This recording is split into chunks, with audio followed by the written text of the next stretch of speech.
Today, I would like to share with you what I call legal cheating on the golf course. So I'm going to share with you a couple of quick things that take zero practice and you can implement into your golf swing immediately and make you play better. So what I'm looking at today is basically 3 tiny setup changes that allow our golf swing to complete a repeatable pattern of movement, to deliver that golf club from the inside, which obviously means getting this golf club to travel from an inside arc to the golf ball, which is what we require to hit a straight shot or a draw shot.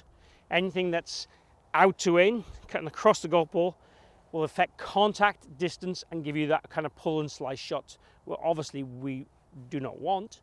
So these things are all going to help encourage the draw with every single golf club in the bag. So we're looking at 3 things. The first thing is when we set to the golf ball, I want you, instead of placing the golf club right behind the golf ball, I want you to place it 6 inches back behind the ball.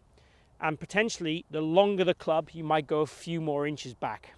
So with a medium iron, like I've got today, 6 inches behind the golf ball. If you went to a driver, I'd probably go 10 inches behind the golf ball. This automatically is going to help you get a better shoulder alignment. So the more my club goes back in on this arc, the more my shoulders are going to go more closed, if you like, in the fashion. But a lot of golfers will struggle with open shoulder alignment, so this will negate that, but also encourage you to have a slightly closed shoulder alignment, if anything. Having the closed shoulder alignment is going to encourage our swing path and swing plane to be on a flatter arc or more from the inside. Again, the shoulders are a big contributor to the swing path or club path as we swing the golf club. So having that club just set that, as I said, 5-6 inches inside, and then making it what we would class as our normal golf swing, will be cheat number 1. Now what I'm after for you to do is probably to do all the cheats at the same time. But that's cheat number 1. Cheat number 2 is all about our trail arm. Lots of golfers get the trail arm too straight and too high at address. So when we take our address position to the ball, this is what I see from a lot of golfers. This trail arm high, too straight, and we can't see any of this lead arm at all from this down the target line. So when we take our address position, we want to see the top of this forearm just visible.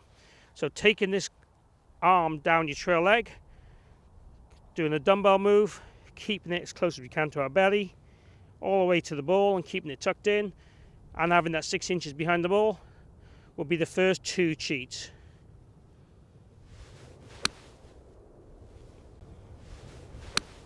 And that felt awkward, but great. Cheat number 3 is the head.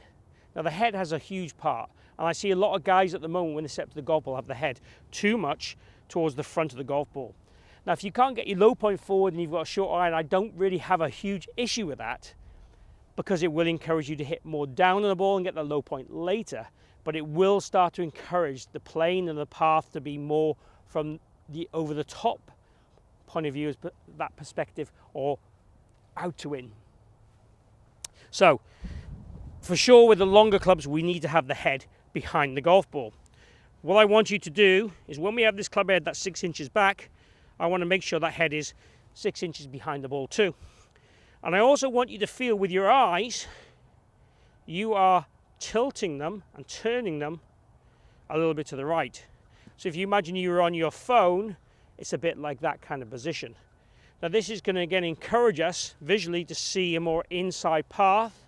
It's going to encourage us to turn more behind the golf ball. It's going to encourage us to have, from a downswing sequence, to have a head more behind the lower half. So your lower half and your upper half relationships would be more this way. So it gives us more what we call right side bend. All these things help to shallow the club, swing it more from the inside, but also hopefully encourage you to get that lower half leading, which will help that pressure on the golf ball. So again, it gets back to negating a little bit of needing to have the head in front of the golf ball from that point of view. What a lot of golfers are at this moment in time is very scared of moving off the golf ball, and you can move about 1 inch off the golf ball. So how I would look at it is from the center of your head here up to about an eye would be about the most I would allow you to move.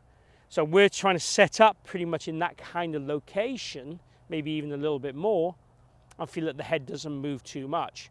So again, for the guys who haven't got a lot of flexibility, we're presetting the need to move as much, and we're presetting everything in the way that's going to help us deliver the golf club from the inside, and the ability to get our sequence correct on the way down, to get that club shallowing and getting all the natural things that we would want to happen in the golf club to work to hit great shots.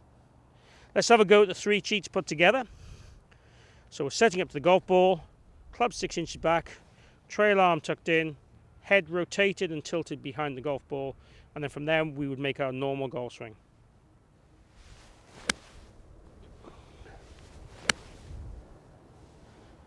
Definitely felt very awkward because I wouldn't normally set up that way, but these 3 cheats would probably guarantee me that I would start the ball down the right hand side